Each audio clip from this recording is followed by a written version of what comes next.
Tes.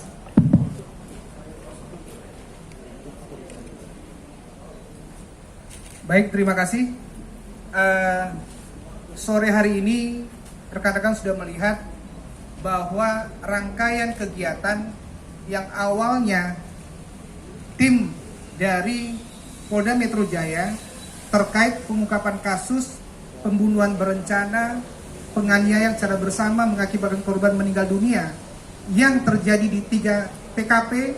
Yang pertama adalah Kosambi, kedua adalah klaster Green Lake, dan yang ketiga adalah di Titian dengan tersangka JK dan kawan-kawan. Secara keseluruhan hari ini kami melaksanakan penyerahan 7 tersangka berserta barang buktinya. Perlu kami jelaskan di sini, penyerahan tersangka dan barang bukti terkait dengan 7 tersangka adalah ini domain fokusnya di TKP pertama. TKP pertama adalah yang di Kosambi. Korban inisial EW.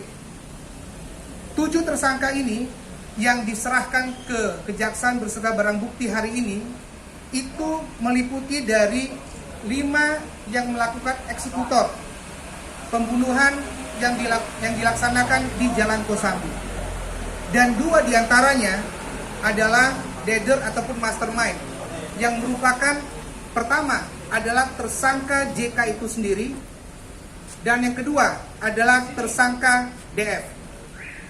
Dari rangkaian ini, Polda Metro Jaya awalnya telah melakukan penyerahan tersangka dan barang bukti di awal. Secara keseluruhan ada 29 tersangka. Dan hari ini telah dilakukan tahap 2 sebanyak 7 tersangka. Dari total keseluruhan tersangka sebanyak 37. Masih ada 1 tersangka FR yang dalam proses penelitian jaksa. Jadi di situ secara terang benderang kami menjelaskan terkait dengan TKP kedua di klaster Green Lake itu sudah dilakukan penyerahan tersangka dan barang bukti di beberapa waktu yang lalu.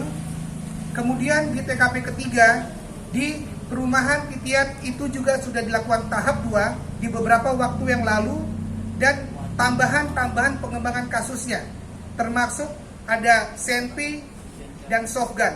Begitu juga dengan senjata tajam. Itu sudah dilakukan untuk penyerahan tersangka dan barang buktinya di beberapa waktu yang lalu.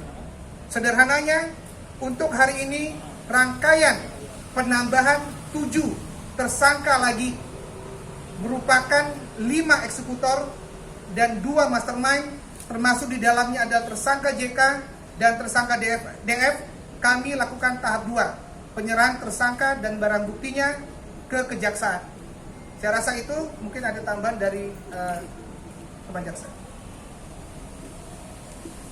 Ya, terima kasih rekan-rekan semua. Seperti yang disampaikan oleh Bapak Wakil Direktur, bahwa hari ini telah dilaksanakan penyerahan barang bukti berikut tersangka di Polda Metro Jaya terkait dengan 7 tersangka, yakni JK dan DH dari 4 berkas, rekan-rekan semua. Dan semua di sini untuk selanjutnya, sebagaimana yang tadi disampaikan, bahwa yang menjadi ancaman yang pasal yang diterapkan adalah mulai dari 340, 338 dan kepemilikan senjata tajam 170 dan Undang-Undang nomor 1 tahun 1912. Dan selanjutnya bahwa kita telah menerima tersangka berikut barang bukti, dan untuk 20 hari ke depan telah dilakukan penahanan, perpanjangan penahanan selama 20 hari ke depan di rutan Polda Metro Jaya. Dan selanjutnya rekan-rekan semuanya, bahwa di sini ada masa selama 20 hari untuk jaksa menyusun dakwaan, dan selanjutnya apabila memang sudah dianggap sudah memenuhi untuk syarat formil dan material, selanjutnya perkara tersebut akan dilimpahkan ke pengadilan. Saya rasa demikian. Untuk selanjutnya, monggo silakan rekan-rekan wartawan apabila memang masih ada pertanyaan, silakan.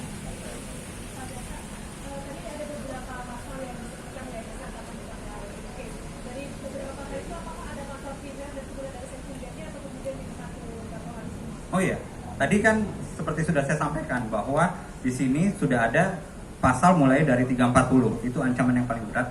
Setelah itu pasal 338, setelah itu 170 dan kepemilikan senjata api dan senjata tajam. Dan ini semua bergradasi yang seperti disampaikan bahwa inilah bentuk dakwaan nanti subsidiaritas ataupun kombinasi.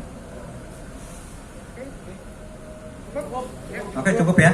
Ya, terima kasih rekan-rekan wartawan. Assalamualaikum warahmatullahi wabarakatuh. Baik, terima kasih.